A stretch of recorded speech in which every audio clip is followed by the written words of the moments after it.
আসসালামু আলাইকুম। আপনাদের সবাইকে স্বাগতম জানাচ্ছি। আশা করি সবাই ভালো আছেন।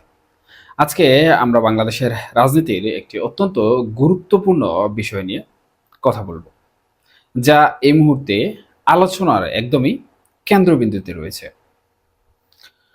আওয়ামী লীগ এবং এর বর্তমান নেতৃত্ব ও ভবিষ্যৎ নিয়ে যে আলোচনাগুলো চলছে, সেগুলো বোঝার চেষ্টা করছি। গুঞ্জন উঠেছে শেখ হাসিনার পদত্যাগ নিয়ে। কি হতে পারে সিদ্ধান্ত? কে আসতে পারেন দলের দায়িত্বে? চলুন জেনে আসি বিস্তারিত।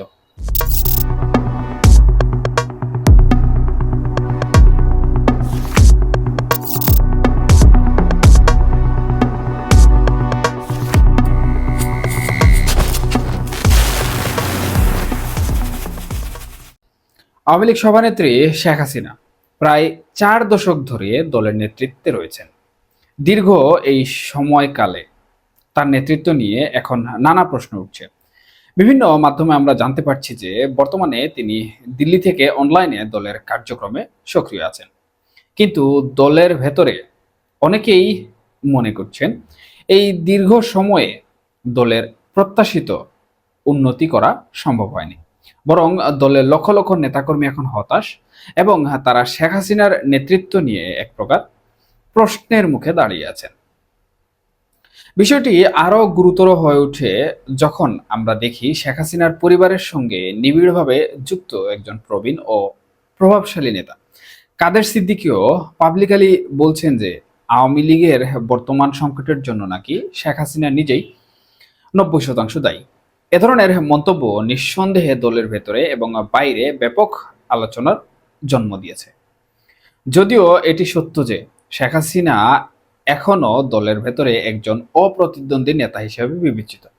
তাকে সরাসরি চ্যালেঞ্জ করার মতো কোনো বিকল্প নেতৃত্ব এখনো সেভাবে গড়ে ওঠেনি। কিন্তু দলের অভ্যন্তরীণ মহলে তার বিরুদ্ধে গুরুতর সমালোচনা রয়েছে। অভিযোগ করা হচ্ছে যে তিনি দলের ত্যাগী ও পরীক্ষিত নেতাকর্মীদের যথাযথভাবে মূল্যায়ন করেননি, বরং হাইব্রিড বলে পরিচিত নতুন মুখদের নিয়ে রাজনীতি করেছেন, যাদের দলের আদর্শ বা ইতিহাসের সঙ্গে হয়তো গভীর কোনো সংযোগ নেই।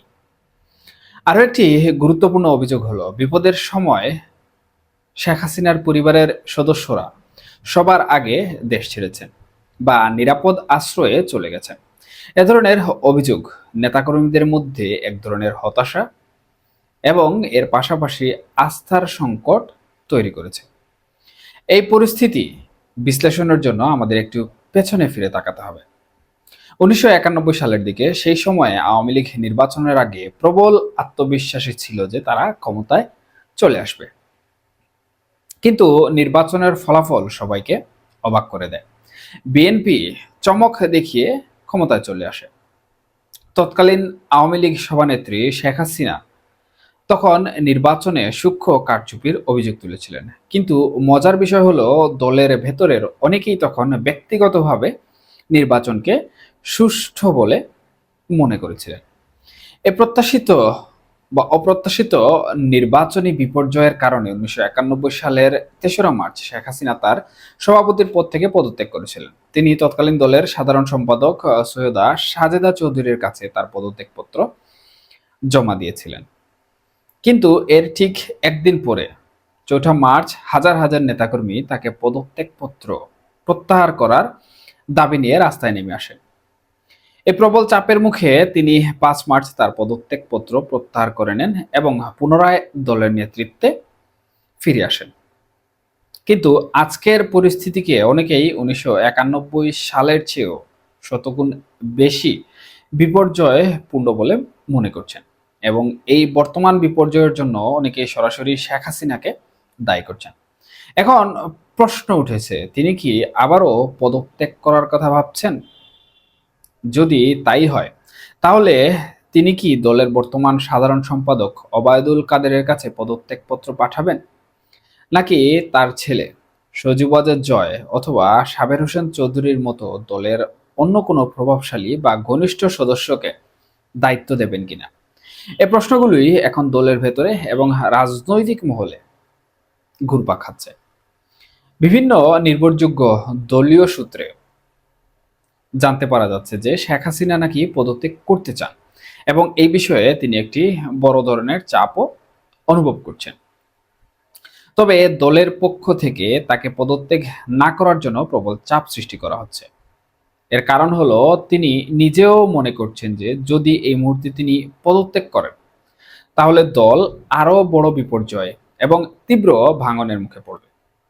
এই আশঙ্কা তাকে পদত্যাগ করা থেকে বর্তমান সময়ে বিরত রাখছে বলে জানা গেছে। ধারণা করা হচ্ছে যে তিনি হয়তো আপাতত পদত্যাগ করবেন না, তবে ভবিষ্যতে যখন দলের পরিস্থিতি কিছুটা স্থিতিশীল হবে এবং তিনি মনে করবেন যে দল একটি নিরাপদ অবস্থায় আছে, তখনই তিনি পদত্যাগ করতে পারেন। সেক্ষেত্রে তিনি হয়তো অন্য কাউকে, বিশেষ করে দলের ভবিষ্যৎ নেতৃত্বকে দায়িত্বভার বুঝিয়ে দেবেন। এর মধ্যে সজীব ওয়াজেদ জয় এবং সাবের হোসেন চৌধুরীর মতো নামগুলো আলোচনায় রয়েছে।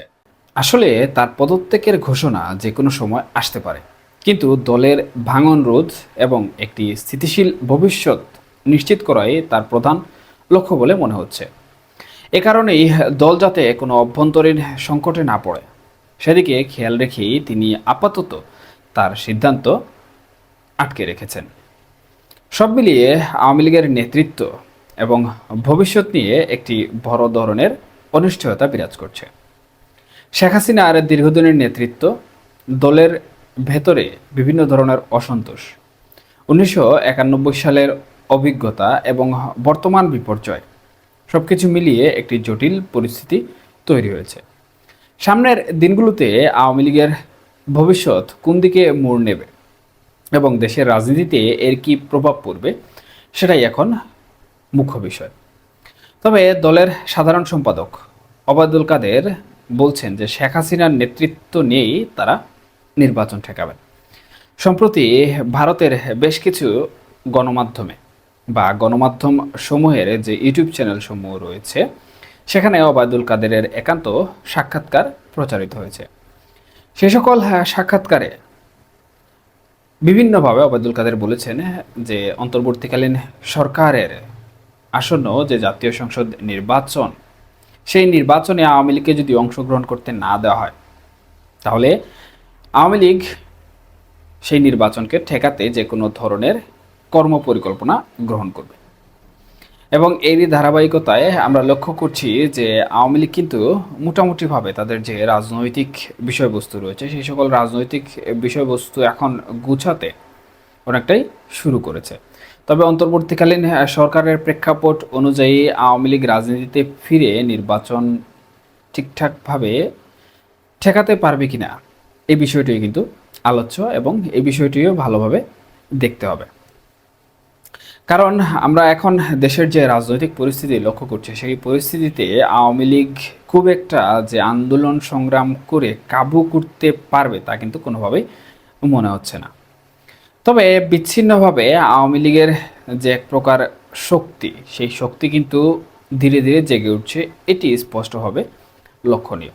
যেমন গোপালগঞ্জকে ঘিরে সারা দেশ যেমন উত্তাল রয়েছে এবং গোপালগঞ্জে যে সকল ঘটনাসমূহ ঘটেছে সেই সকল ঘটনাকে কেন্দ্র করে বোঝা যায় যে বর্তমানে রাজনীতিতে অন্যান্য রাজনৈতিক দলগুলো যেভাবে বিরোধে জড়িত হয়ে আছে, সেই বিরোধের কারণে আওয়ামী লীগ কিন্তু তাদের পুরাতন যে শক্তি রয়েছে সেই শক্তিগুলো ফিরিয়ে আনার চেষ্টা করছে।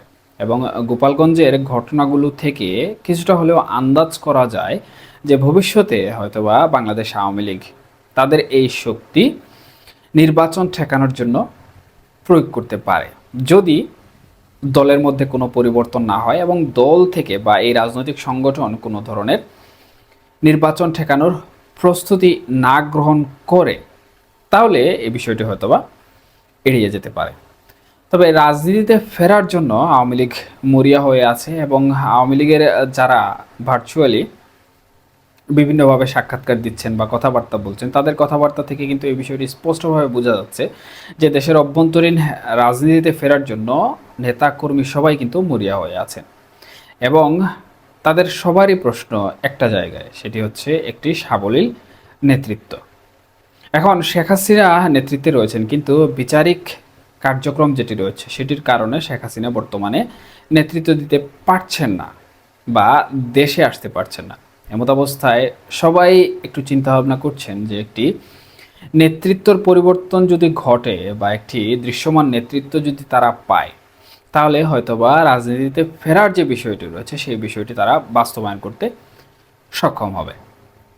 এখন আসলে অপেক্ষা করতে হবে যে আওয়ামী লীগের যে অভ্যন্তরীণ যে নেতৃত্ব শূন্যতা রয়েছে সেই নেতৃত্ব শূন্যতা কাটিয়ে উঠতে রাজনৈতিক নেতৃবৃন্দরা সক্ষম হন কিনা, বা যারাই বিদেশে অবস্থান করছেন এবং বিদেশে বসে রাজনীতি পরিচালনা করার চেষ্টা করছেন, বিভিন্ন ধরনের কথাবার্তা বলছেন, নির্বাচন ঠেকানো সহ বিভিন্ন বার্তা, তারা কিভাবে সেই বিষয়গুলো মোকাবেলা করেন এবং বাংলাদেশের অভ্যন্তরীণ রাজনীতিতে সেই বিষয়গুলো কিভাবে প্রতিহত করেন।